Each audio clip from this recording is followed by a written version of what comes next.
Charged with malpractice by the state, sued by a grieving family for wrongful death, but back to practicing medicine. That's unnerving to people and multiple patients and professionals who have come across a local doctor. 13 Investigates has spent 6 months compiling complaints and allegations. And as Chief Investigator Darcy Spears shows you, some claim his treatments have altered people's lives or even ended them. I get angry, and I feel like, what's the point? But then I have to tell myself I still have a lot to be thankful for. Looking on the bright side can be hard for Judy Hogue. She's battling never-ending complications after being treated for an infection from a dog bite. That treatment came from Dr. Dhaval Shah, an infectious disease specialist who owns and operates SIDS with 2 clinics in the Las Vegas Valley.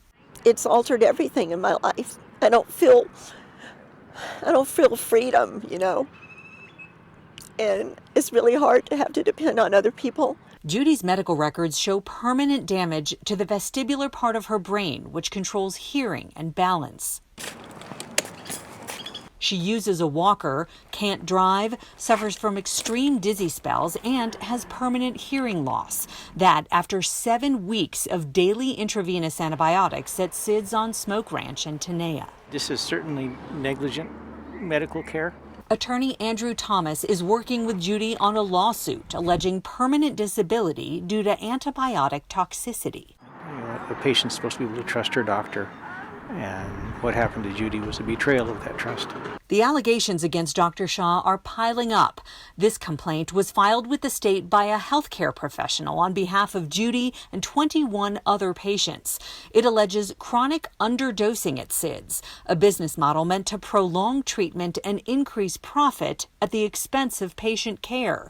Dr. Christy Kaminsky worked in wound care at SIDS until she recently quit. In my eyes, was just not ethical. In Judy's case, she should have been given the medicine twice a day. She was given it once. Then the medicine she was switched on to, she was also underdosed. The longer the treatment, the bigger the bills. Dr. Kaminsky says Judy's blood tests repeatedly showed levels of antibiotic indicating the drugs weren't helping the infection. She says that should have raised red flags, but when she tried to question it, Dr. Shah brushed off her concerns. Someone like this should not be practicing medicine, in my opinion. The State Board of Medical Examiners has formally charged Dr. Shah with malpractice involving 2 different patients, both of whom died. The most recent complaint filed in March stems from the death of a 73-year-old patient. It says Shah failed to ensure appropriate antibiotics were ordered for and given to the patient, failed to supervise his physician assistant, and failed to keep accurate records. This other active malpractice complaint was filed last July. It involves a young mother, just 25 when she died after Shah's PA and business colleague allegedly failed to recognize imaging studies and lab results indicating tuberculosis. Dr. Shah declined an on-camera interview on his attorney's advice, but his lawyers sent a statement which says in part, the well-being of Dr. Shah's patients has always been his paramount concern. Dr. Shah recently reached a settlement with the Board of Medicine's Investigative Committee, which is pending final approval by the full board. He intends to work hard to earn and keep the trust of the board and the public. He stepped away from his practice and is currently devoting time and resources on a volunteer basis to assist with the response to the unprecedented COVID-19 pandemic. He values the opportunity to treat the citizens of Nevada. But does he value profit even more? Yes, say many people who spoke to 13 Investigates. And it may be an issue of the doctor putting financial interest ahead of the patient safety. These are bills for office visits with doctors Judy Hogue says she never saw, and some for infusions she says she never got.